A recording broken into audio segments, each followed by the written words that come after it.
नमस्कार. सुनीता सावंत चॅनलमध्ये पुन्हा एकदा आपल्या सर्वांचे स्वागत आहे. तर आपला हा एक तयार झाला आहे. आता आपण दुसरा घेत आहोत. तर दुसरा साबण आपण त्यासाठी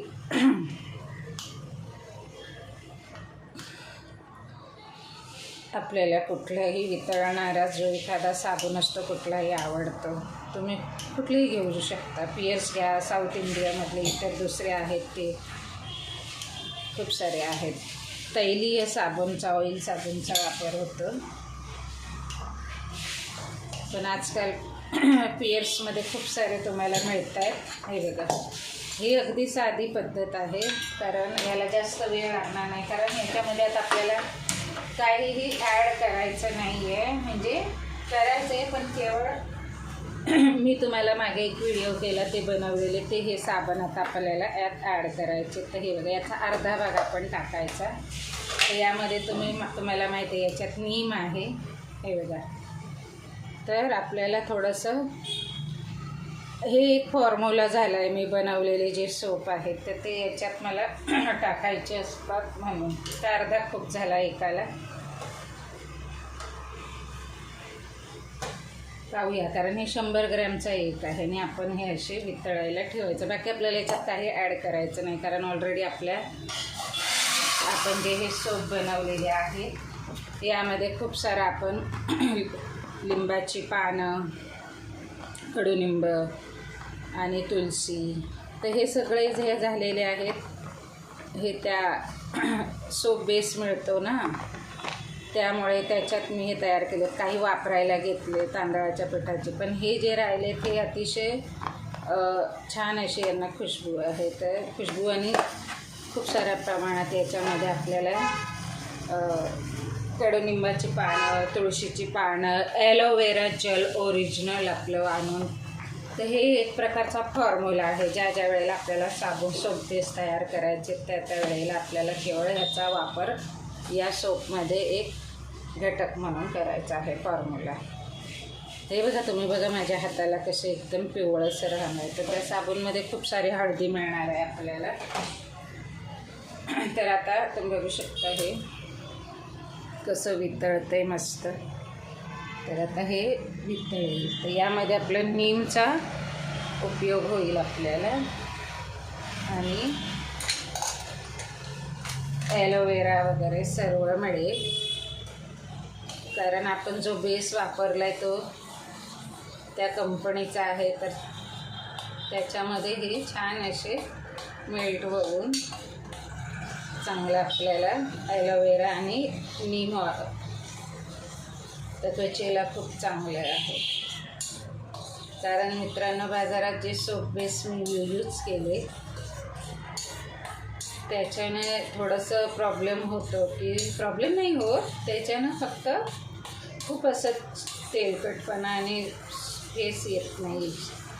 साबण आपण ज्यावेळेला अंगाला लावतो मग मुलं वैतागतात, आपण पण, की त्याच्यासाठी आपल्याला हे कसं याच सोप बेसचा वापर केला तर अधिक चांगलं होईल आणि त्याचाही वापर होतो आपल्याला. तुम्ही बघितलात ना, आता मी आधी तोच एक असा ग्लिसरीन युक्त असा चांगला महागातलाच होता तो सुद्धा. तो काही 50-60 रुपयाचा नव्हता, चांगला 300 रुपयाचा सोप बेस होता तो 1 किलो.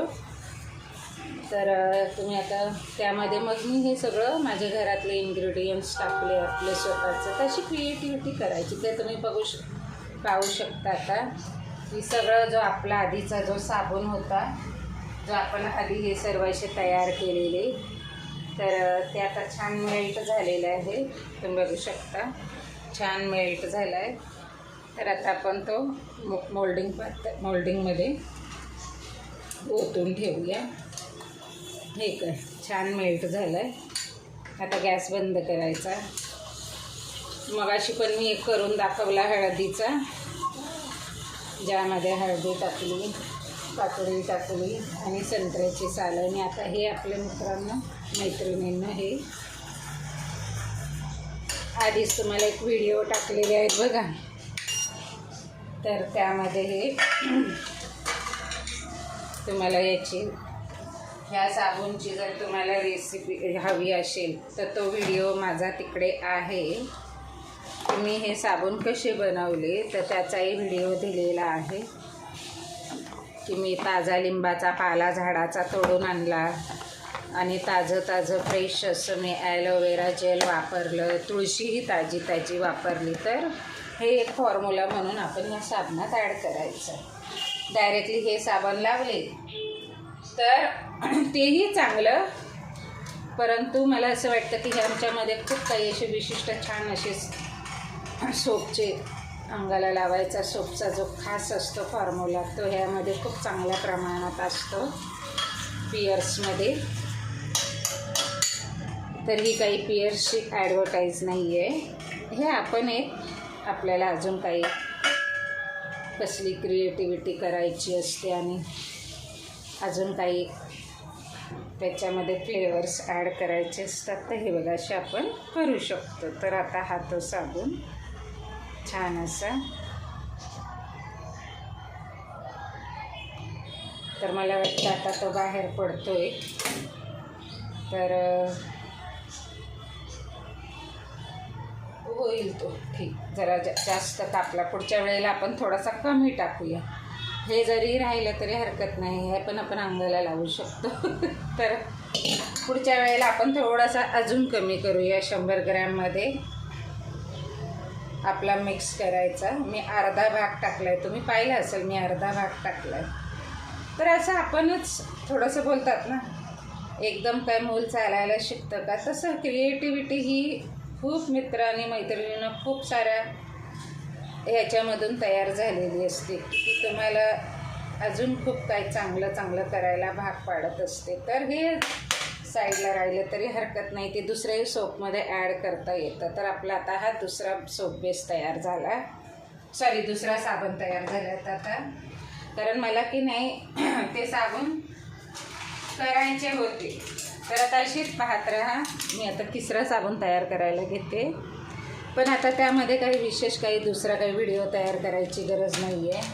फक्त मला ह्याच्यामध्ये हे ॲड करायचे बस. आणि आता ॲड करताना मला एक अनुभव आला की आपण हा सोप जास्त प्रमाणात न टाकता कमी टाकायचा, कारण ह्याला कसं ऑलरेडी तो 100 ग्रॅम आहे हे बघा. त्याच्यामुळे आता मला एक शिकायला मिळालं काहीतरी. तर अशीच पाहत राहा, आवडल्यास लाईक करा. तर मी आता ह्या 100 ग्रॅमसाठी हा आधीच थोडासा असा, तर आपण असं करूया की एक असा एवढा भागच घेऊया. तर असं माणसाच्या आयुष्यामध्ये माणूस थोड्या अशा गोष्टी शिकत जातो. हे कशी खूप अशी ओलसर झालेत, तर याला तुम्हाला एक दुसरा चांगला बेस दिला पाहिजे. तर त्याच्यानं मला हे पण कळालं की बाबा ज्यावेळेला तुम्ही काही रस बीस ॲड करता, ज्यूस दुसऱ्या कसले तुम्हाला आवडणाऱ्या फ्लेवरचे, ते त्याचं प्रमाण कमी असावं. 1-2 चमचेच घ्यावेत, भलं असं वाटी भरून टाकू नये. तर असेच पाहत राहा, आवडल्यास लाईक करा आणि मग ते साबण मी तुम्हाला नंतर दाखवेन. Thank you for watching.